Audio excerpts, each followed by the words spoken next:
ജനുവരി 17 ഇന്നത്തെ daily reflection. സന്തോഷം ശാന്തമായി വരുന്നു എന്ന തലക്കെട്ടോടുകൂടി ബോബ് ആൻഡ് ഗുഡ് ഓൾട്ടേമേഴ്സിലെ ഭാഗങ്ങളാണ്. സന്തോഷം ശാന്തമായിട്ട് വരണം എന്നുണ്ടെങ്കിൽ എന്താണ് ഞാൻ ചെയ്യേണ്ടത്? പണ്ട് സന്തോഷം എന്ന് പറയുന്നത് വേണ്ടി തന്നെയാണ് മദ്യത്തെ ആശ്രയിച്ചത്.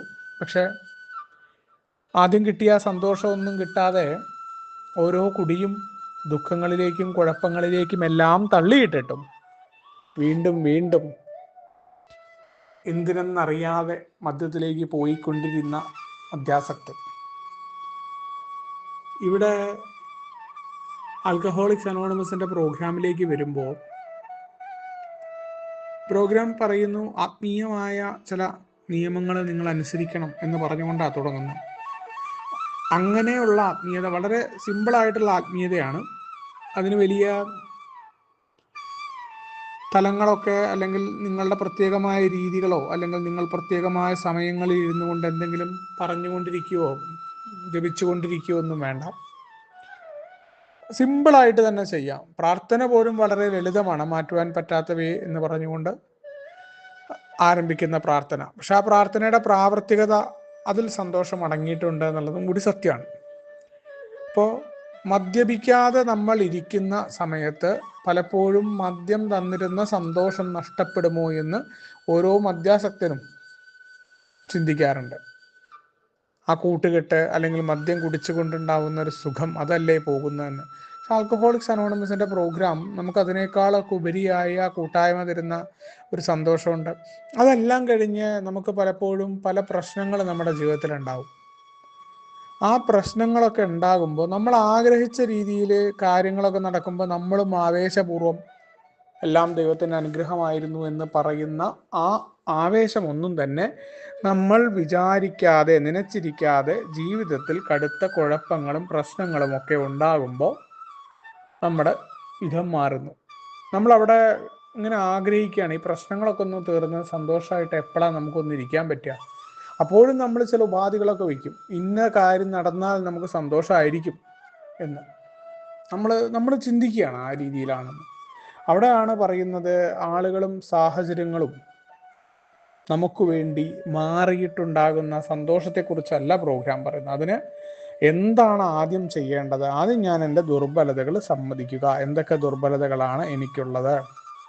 ഏറ്റവും വലിയ കുഴപ്പം എന്ന് പറയുന്നത്, എല്ലാ കാര്യങ്ങളും ഞാൻ ആഗ്രഹിച്ച എൻ്റെ ചിന്തയിലാകുന്ന പോലെയാണ് മറ്റുള്ളവർ വേണ്ടത് എന്നതാണ് എൻ്റെ സ്വഭാവം. അവിടെ മാറ്റം വരണം. ഓരോ മനുഷ്യരും അവരവരുടെ കാഴ്ചപ്പാടുകളാണ് ലോകത്തെ കാണുന്നത്. അത് ഞാൻ മനസ്സിലാക്കിയാൽ മതി. ഇപ്പം എൻ്റെ ഭാര്യയാണ്, ഭാര്യയ്ക്ക് ഭാര്യയുടേതായിട്ടുള്ള കാഴ്ചപ്പാടുകളുണ്ട്. എൻ്റെ അമ്മയാണെങ്കിൽ അമ്മയ്ക്ക് അമ്മയുടേതായ കാഴ്ചപ്പാടുണ്ട്. എൻ്റെ മക്കളാണെങ്കിൽ മക്കൾക്ക് മക്കളുടേതായ കാഴ്ചപ്പാടുണ്ട്. ആൽക്കഹോളിക്സ് അനോണിമസിൽ വരുമ്പോൾ മീറ്റിങ്ങിൽ കേൾക്കുന്ന 7 അംഗങ്ങളിൽ ഓരോ മനുഷ്യരും അവരവരുടെ കാഴ്ചപ്പാടുകളാണ് നിൽക്കുന്നത്. ഞാൻ പലപ്പോഴും എൻ്റെ കാഴ്ചപ്പാടുകളാണ് ശരി എന്ന് പറയുകയും അത് മറ്റുള്ളവരിലേക്ക് അടിച്ചേൽപ്പിക്കാൻ ശ്രമിക്കുന്നതാണ്. കുടുംബത്തിലായിക്കോട്ടെ എല്ലായിടങ്ങളിലും കുഴപ്പമുണ്ടാകുന്നത്. എനിക്കെപ്പോഴും അസ്വസ്ഥത ഉണ്ടാകുന്നത്, ഞാൻ ഇങ്ങനെ വിചാരിച്ചു, അതിനനുസരിച്ച് എൻ്റെ ഭാര്യ നിന്നില്ല എന്നാണ്. എന്നോട് അങ്ങനെ വിചാരിക്കാൻ ആര് പറഞ്ഞു? അല്ലെങ്കിൽ ഭാര്യയോട് ചോദിച്ചിട്ടാണോ ഞാൻ അത്തരം തീരുമാനങ്ങൾ എടുത്തത് എന്നുള്ള ചോദ്യമൊക്കെ വളരെ പ്രസക്തമായിട്ട് പ്രോഗ്രാം തുടങ്ങിയതിന് ശേഷമായിരുന്നു അതെനിക്ക് മനസ്സിലായത്. പക്ഷേ നമ്മളങ്ങ് തീരുമാനമെടുത്ത് അടിച്ചേൽപ്പിക്കുകയായിരുന്നു. കുടുംബത്തിലായിക്കോട്ടെ എല്ലായിടങ്ങളിലും നമ്മൾ ഇത്തരത്തിലാണ്. അവിടെയാണ് ഈ സംഘർഷം ഉണ്ടാകുന്നത് മറ്റുള്ളവരിലേക്ക്. അപ്പം അവിടെ എവിടെയാണെങ്കിലും നമുക്ക് കാഴ്ചപ്പാടുകൾ ഉണ്ടാവുന്ന പോലെ മറ്റുള്ളവർക്കും കാഴ്ചപ്പാടുണ്ട്. അതറിയാൻ ശ്രമം നടത്തേണ്ടതുണ്ട് എന്ന് മനസ്സിലാക്കുകയാണ് ആദ്യത്തെ പരിപാടി. അപ്പോഴാണ് നമുക്ക് സന്തോഷം എന്ന് പറയുന്ന സ്റ്റേറ്റ് എങ്ങനെയാണെന്ന് നമുക്ക് മനസ്സിലാക്കാൻ പറ്റുക. അതേപോലെ നിരവധി മനുഷ്യരുടെ കുറവുകൾ കണ്ടുകൊണ്ട് ആ കുറവുകളുടെ കുറ്റം, ഭാര്യ അങ്ങനെ ചെയ്തു, ഭാര്യ ഇങ്ങനെ, പ്രത്യേകിച്ച് ഭാര്യയെക്കുറിച്ചാണ് പലപ്പോഴും പറയുക. അല്ലെങ്കിൽ മാതാപിതാക്കളായിക്കോട്ടെ അവരുടെ കുറവുകൾ, അവരെങ്ങനെയാണ് എങ്ങനെയാണ്, അവരിപ്പോൾ വേറെ ഏതെങ്കിലും സഹോദരനോട് അങ്ങനെ കാണിക്കുന്നു, ഇങ്ങനെയൊക്കെ തുടങ്ങി അല്ലെങ്കിൽ പല കാര്യങ്ങളും നമുക്ക് വെളിവായിട്ട് വരും മറ്റുള്ളവരുടെ. ഏടെ പ്രോഗ്രാം പറഞ്ഞു, നീ മറ്റുള്ളവരുടെ കുറവുകളിലേക്ക് നോക്കുന്നു, നിനക്ക് കുറവുകളില്ലേ എന്ന് വെച്ചു. നീ കണ്ടത് നിനക്ക് കുറവുകളുണ്ട്. ഏറ്റവും പ്രധാന ഒരു കുറവാണ് നീ മറ്റുള്ളവരുടെ കുറവ് കാണുന്നത്. നിന്റെ സ്വഭാവമില്ല, അത് നിന്റെ ഒരു കുറവാണ്. അപ്പോൾ ഓക്കെ, എനിക്ക് കുറവുകളുണ്ട്. അപ്പം ഞാൻ എന്ത് ചെയ്യണം? മറ്റുള്ളവരുടെ കുറവുകളോട് ഞാൻ പൊറുക്കേണ്ടതുണ്ട് എന്ന് പറയുകയാണ്. സഹിഷ്ണുത പുലർത്തണം. അത് പ്രോഗ്രാമിൻ്റെ ഏറ്റവും പ്രധാന ഭാഗമാണ്. മറ്റുള്ളവരുടെ കാഴ്ചപ്പാടുകളോട്, അവരുടെ കുറവുകളോട് എനിക്ക് സഹിഷ്ണുത ഉണ്ടായിരിക്കണം എന്ന് പറഞ്ഞു. അപ്പം അങ്ങനെ സഹിഷ്ണുത ഉണ്ടായിരിക്കാൻ എനിക്ക് പറ്റുന്നില്ല എന്ന് അറിയുന്നിടത്താണ് ആ സഹിഷ്ണുതയ്ക്കായിട്ടുള്ള പ്രവർത്തനങ്ങളുമായിട്ട് പ്രോഗ്രാം നമ്മളെ മുന്നോട്ട് കൊണ്ടുപോവുകയും പതുക്കെ പതുക്കെ നമുക്കത് ആത്മപരിശോധനയും മറ്റൊരാളിലൂടെ ഏറ്റുപറയലും ഒക്കെ ചെയ്യുന്നതിലൂടെ അത് കൈവരികയും ചെയ്യാണ്. മറ്റുള്ള മനുഷ്യർക്കുണ്ടാകുന്ന അഭിപ്രായങ്ങളെ ആദരിക്കുക. ഇതിൻ്റെ ഫലമായിട്ട് നമുക്ക് കിട്ടുന്നൊരു ഗുണം കൂടിയാണത്. മറ്റു മനുഷ്യർക്ക് അവരുടേതായിട്ടുള്ള അവരോടൊക്കെ ചർച്ച ചെയ്ത് കാര്യങ്ങൾ തീരുമാനമെടുക്കാനുള്ള ഒരു പ്രേരണ നമുക്ക് കടന്നു വരും. അപ്പോൾ എന്താ ഉണ്ടാവുക എന്ന് വെച്ചാൽ, സന്തോഷം എന്ന് പറയുന്നത് നമ്മൾ പണ്ട് വിചാരിച്ചിരുന്ന പോലെ ഭൗതികമായ ഉയർച്ചകൾ ഉണ്ടാകുമ്പോൾ, നമ്മൾ വിചാരിച്ച പോലെ കാര്യങ്ങൾ നടക്കുമ്പോൾ ഉണ്ടാകുന്ന സന്തോഷമല്ല. ആ സന്തോഷത്തിനൊക്കെ അല്പായുസ്സുകൾ മാത്രമാണ്. അതുകൊണ്ടാണ് നമ്മൾ നോക്കിയാൽ മതി, നമുക്ക് ഇന്നുണ്ടാകുന്ന സന്തോഷം ഇത് കിട്ടാത്തൊരു സാധനം കിട്ടുമ്പോൾ വലിയ ആനന്ദം ഉണ്ടാകും. ആ ആനന്ദം വളരെ പെട്ടെന്ന് നമുക്ക് ആ സന്തോഷം പെട്ടെന്ന് പോകും നമ്മുടെ. പക്ഷേ നീണ്ടു നിൽക്കുന്ന സന്തോഷങ്ങൾ, നമ്മൾ കുറേ കാര്യങ്ങളായിട്ട് അത് നീണ്ടു നിൽക്കുന്ന സന്തോഷങ്ങൾ ഉണ്ടാവേണ്ടതുണ്ട്.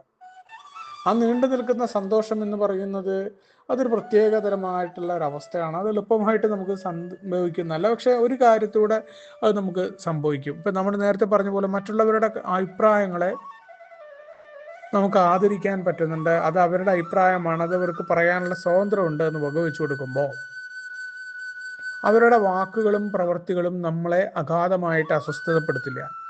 അപ്പോൾ നമ്മളെ വിഷമിപ്പിക്കാൻ ഒരാൾക്ക് കഴിയില്ല എന്ന പോലെ തന്നെയാണ് നമ്മളുടെ സന്തോഷം തകർക്കാനും മറ്റൊരാൾക്ക് പറ്റില്ല. മറ്റേ നമ്മൾ പറയും നമ്മൾ വളരെ ഹാപ്പി ആയിരുന്നു, അത് ഇന്നയാൾ നശിപ്പിച്ചു, നല്ല മൂഡായിരുന്നു, അങ്ങനെ ഇല്ല എന്ന് നമുക്ക് പ്രോഗ്രാം ചെയ്യാൻ മനസ്സിലാവും.